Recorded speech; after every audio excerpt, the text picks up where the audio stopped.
हाफिज साहब, sir match के बारे में क्या कहेंगे? आज विराट कोहली भी बॉलिंग कर रहे हैं, ये क्या मामला हुआ है? ये कुछ समझ नहीं आया मुझे। देखिए, पांड्या अनफिट हुए और उसके बाद विराट को गेंदबाजी करना पड़ी।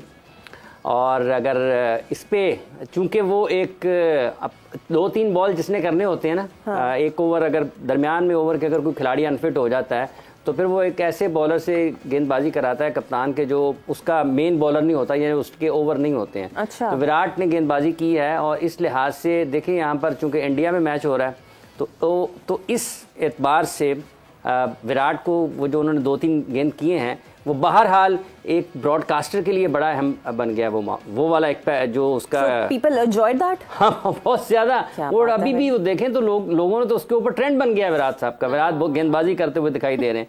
तो पांड्या के अनफिट होने के बाद उन्होंने गेंदबाजी की तो यूं जो प्रस्तार हैं उनके विराट कोहली के, उन्हें एक मरतबा फिर अपने पसंदीदा खिलाड़ी को बैटिंग के साथ साथ बॉलिंग करते हुए देखने का भी मौका मिला है। मोहम्मद यूसुफ ने भी एक मरतबा बॉलिंग की थी, कभी कभार बाबर भी कर लेते हैं। तो ये जो टॉप क्रिकेटर्स होते हैं ना, जो कि मतलब अगर सिर्फ बैटिंग कर रहे होते हैं, तो ये जब कभी भी गेंदबाजी करने के लिए आते हैं तो एक बिल्कुल मुख्तलिफ सा माहौल होता है, मुख्तलिफ सा मंजर होता है और ये बहुत देर तक याद रखी जाने वाली चीजें होती हैं। और अगर वो 3 बॉलों पे एक विकेट ले लेते तो फिर तो आप उसका जो अच्छा, वैसे जो बॉलिंग उन्होंने कराई है इट्स गुड। कोई चौके छक्के तो नहीं पड़े उस पर? 3 गेंदें कराई ना कादर साहब? हाँ जी, लेकिन अभी एक अपडेट आई है पीसीबी की तरफ से, बड़ी इंपॉर्टेंट। और कहा जा रहा है कि Fakhar Zaman is being treated for a knee injury. He is expected to be available for selection next week. और सलमान अली आगार developed fever after last days training and he is recovering from it. बाकी जो उन्होंने कहा जी 15 का स्क्वाड जो है वो ठीक है। उसकी नी इंजरी हो गई है।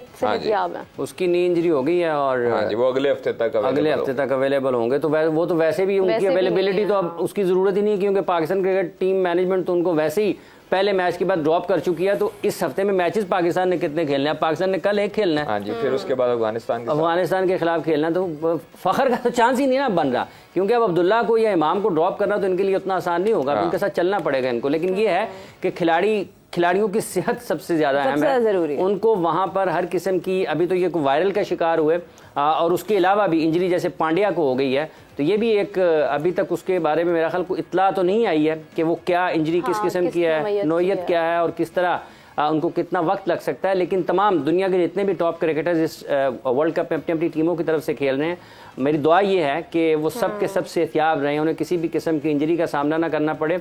अपने अपने मुल्क की नुमाइंदगी करने के लिए आए हुए हैं और लोग उनको देखना चाहते हैं। इसी तरीके से फ़खर भी हैं, उनको किसी भी संजीदा किस्म की जो उनकी सेहत का मसला है उसका उनको सामना ना करना पड़े। और सलमान क्या कह रहे हैं? सलमान फिट रिकवरी की तरफ आगा जो है उनको कह रहे हैं कि लास्ट ट्रेनिंग सेशन में हुआ है बुखार और वो अब रिकवर कर रहे हैं। अच्छा, वैसे इतना ट्रैवल, हर शहर का अपना मौसम है, बहुत सारी चीजें हैं ना कि आपने जगह जगह जाना है, जगह जगह जाना है। आपके पास मीरब क्या ट्रेंड कर रहा है? यही हार्दिक पांड्या ही ट्रेंड कर रहा है। बल्कि इसके ऊपर मैं देख रही थी कि लोग थोड़ा सा नाउमीद भी हैं कि अच्छा, यार अब हम क्या करेंगे। सारी बात है, फेवरेट प्लेयर ना खेले तो कोई और वैसा नहीं है। इसके ऊपर आकाश चोपड़ा का भी मैंने ट्वीट देखा था कि मतलब खुदा करे सीरियस ना हो, वी डोंट हैव अनदर हार्दिक, हमारे पास एक और हार्दिक नहीं है तो हम ये अफोर्ड नहीं कर सकते हैं। अच्छा, वैसे किसी भी प्लेयर का मुतबादिल उस तरह तो नहीं हो सकता। हम तो अक्सर बहस ये कर रहे हैं कि हमारे स्टार्स के मुतबादिल, हाफिज साहब ने उस दिन भी कहा, इनके मुतबादिल आपने तैयार किए हैं या नहीं किए? उस दिन आपने उसके जब बाबर खेल रहा है ना, अगर बाबर खुदा ना खास्ता बाहर अनफिट हो जाते हैं या वो एक उनको बुखार हो जाता है, ये बड़ा सर इम्पोर्टेंट तो आपने क्या मतलब कौन जिम्मेदारी कौन लेगा? बिल्कुल आप उसका वो उस खिलाड़ी की जगह पे उस जैसा तो नहीं ला सकते, लेकिन आप तैयारी करते हैं ना, आप तैयारी करते हैं। शैनवॉन के बाद शैनवॉन जैसा कोई नहीं है अभी तक, मुरलीधरन के बाद मुरलीधरन जैसा श्रीलंका के पास कोई नहीं है। ठीक है जी, अगर आप पाकिस्तान की बात करते हैं तो आज भी लोग वसीम अकरम और वकार यूनुस को याद करते हैं, सकलान मुश्ताक को याद करते हैं, जावेद मियादाद को याद करते हैं। लेकिन आपने उनके मुतबादिल के तौर पर लोगों को तैयार तो करना होता है ना, कि जो आए उनकी जगह लें, अपना नाम बनाएं, पाकिस्तान का नाम रोशन करें।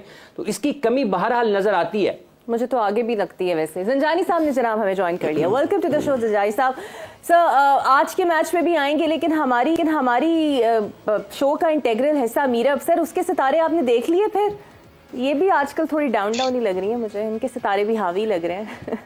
जी बिल्कुल, मीरब का मैंने देखा था, माशाल्लाह आलमुल गैब तो अल्लाह की ज़ात है। मीरब जो है एक बड़ी कॉन्फिडेंट खातून है, और मैं तो हैरान ये था कि इनका जो मिजाज, इनका जो स्टाइल है, कि ये इनका मिजाज आम ख़वातीन वाला मिजाज नहीं है। और इनका मिजाज ऐसा है कि जैसे एक मर्द होता है ना, वो बोल्ड भी होता है, जिम्मेदारियां भी उठाता है, आगे भी निकलना चाहता है। तो मीरब के प्लान्स ख्वाब बहुत बड़े बड़े हैं, जो कि आगे चल के अल्लाह पाक इनको इज्जत भी देगा।